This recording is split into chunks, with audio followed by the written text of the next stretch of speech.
What's happening, folks? I wish to speak on a subject here, and that subject is something which seemed like a good idea at the time, and that is the easy-lube trailer axle.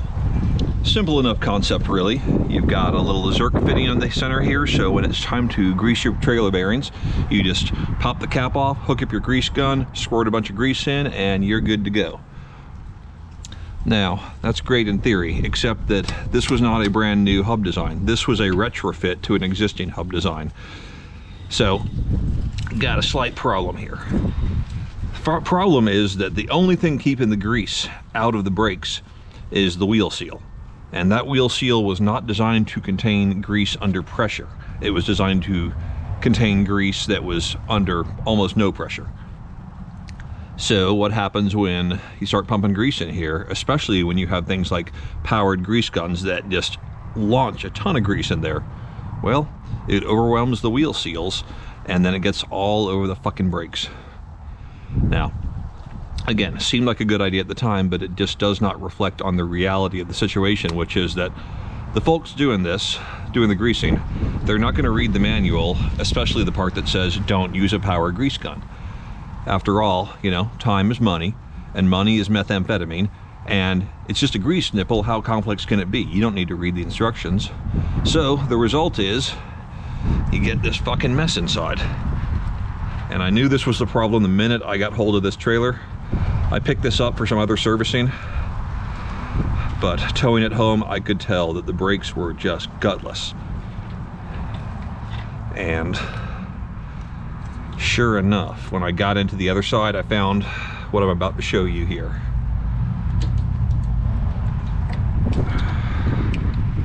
Come on, you little bastard.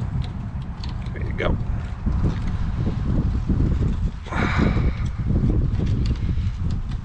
I could go get the correct tool, or I could just keep on struggling here. I think I'm just gonna keep on struggling. It'll come out eventually.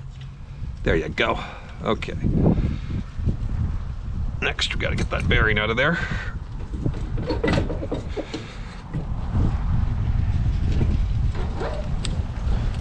Look at this goddamn mess. I hope you can see this. There is grease all over the brake pads and all over the inside of the hub because it's gone right past that wheel seal. It's all over everything.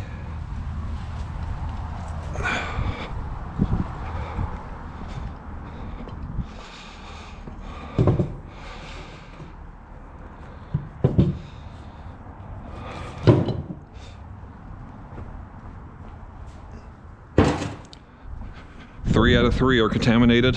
One more to check.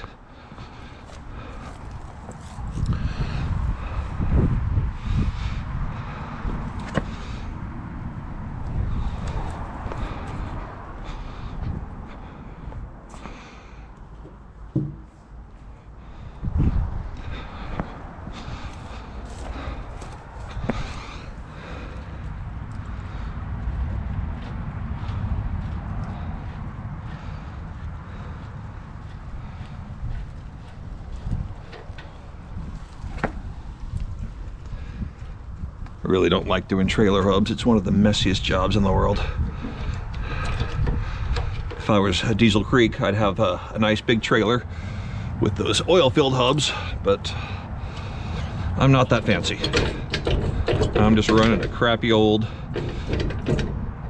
grease-packed tub, and it's a mess.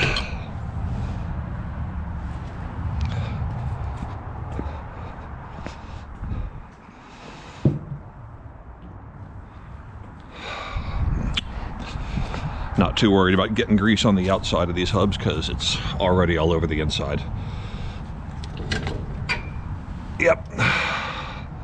That one's not as bad, but look at that brake pad up there. That's got all sorts of schmoo on it. This one's actually the best of the lot. We've actually got dry powder in there still. You see that? But again, the wheel seal has been overwhelmed. And if it didn't get contaminated this time, it would have next time. Let's lay this one out here. All right, get the grease off, greasy gloves off. Let's have a gander here.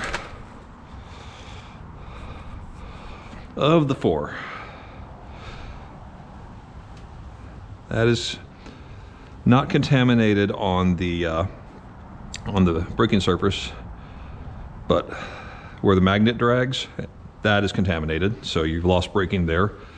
This one, oh yeah, she's coated. This one, hit it with a clean finger, that's actually okay. And then this one, I mean, do you even have to ask? Look at that. That's grease. So, out of the 4 brakes, we got 2 that are hopeless, 1 that was halfway, and 1 that was arguably still functional. Well, easy-lube axles.